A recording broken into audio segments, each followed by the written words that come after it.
Okay, let's begin the second part of the first lesson. Let's open up the application we began in the previous section. Right-click on Form and select View Code. We'll add first the using statement. PcdmisSession. That's our reference to that's our indication we want to use the PcdmisSession library reference inside this code. And once we've added that to that, we can see what's in the content of the library by selecting View. Come here to the other windows and select Object Browser, and we can look down here at PcdmisSession. That's that library we attach, and we can see a list of other objects, other classes, depending on which way you want to look at it. And the one we're interested in is the DmisSession, and it has a whole list of things that we can do. All of these are methods or events, as you see down here, which enable us to interact with PCDmis. Close that up. Don't need it right now. Okay, so I have the using statement connecting us to our library. The next thing I want to add is a global variable. This is a variable that can be seen by the entire class.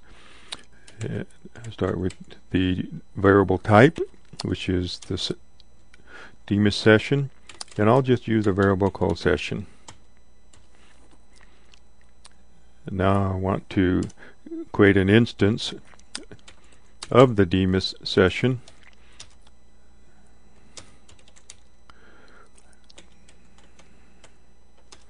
And I need to give it an application name. This is going to refer to our application folder name later on, but for right now we can just put anything in there. And then finally, now that I have an instance of the DmisSession, I can make my connection to PCDmis. Hit Tab. Okay, so now that we've done that, let's compile it. And we look down here in the corner. We were successful, so we have no errors in our syntax or the typing errors of any kind, so we look good. So let's give it a shot. Click on the Run button, and here's our form. And you need to wait a minute because right now the connection to PCDmis is being created. Sometimes PCDmis takes a little while, depending on your computer, to start up.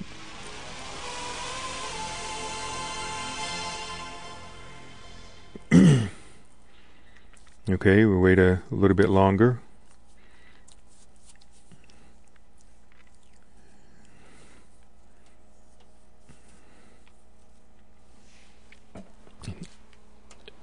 There it is. Now it's gone. Okay, at this time, the connection's been made. PCDmis is now running in the background, and our application here is still active, and it's communicating with PCDmis or the PCDLRN. Let's quit,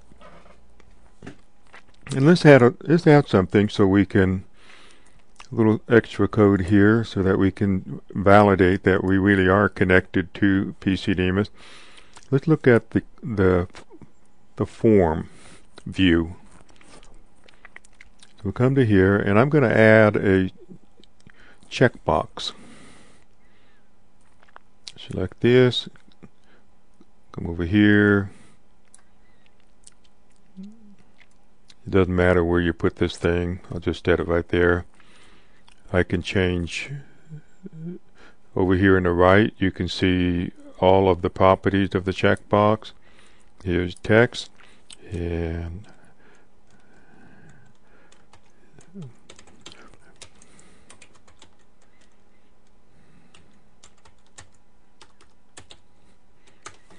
put that on there. I'm going to change the name of the checkbox object.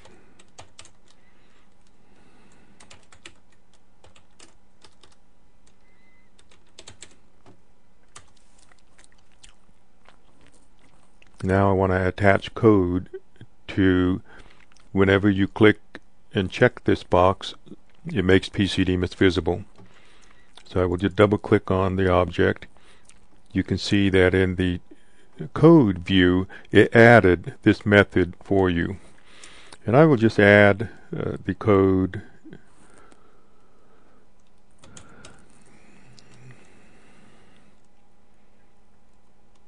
I need to find my checkbox. There it is. Okay, that's the object, and we'll look for the check. Use this one. And I want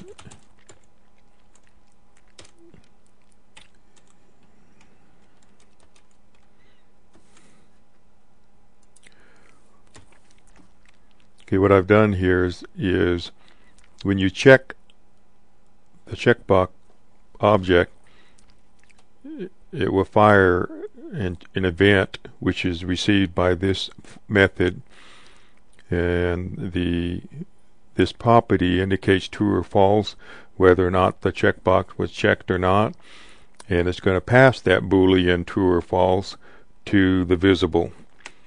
So let's try our code. Go ahead and run this again. Okay, we'll wait for PCDmis to restart.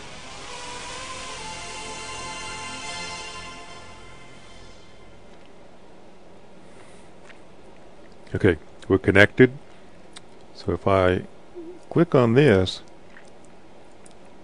I should see my PCDmis, and I do. If I click it off, PCDmis goes away. That's the end of this session.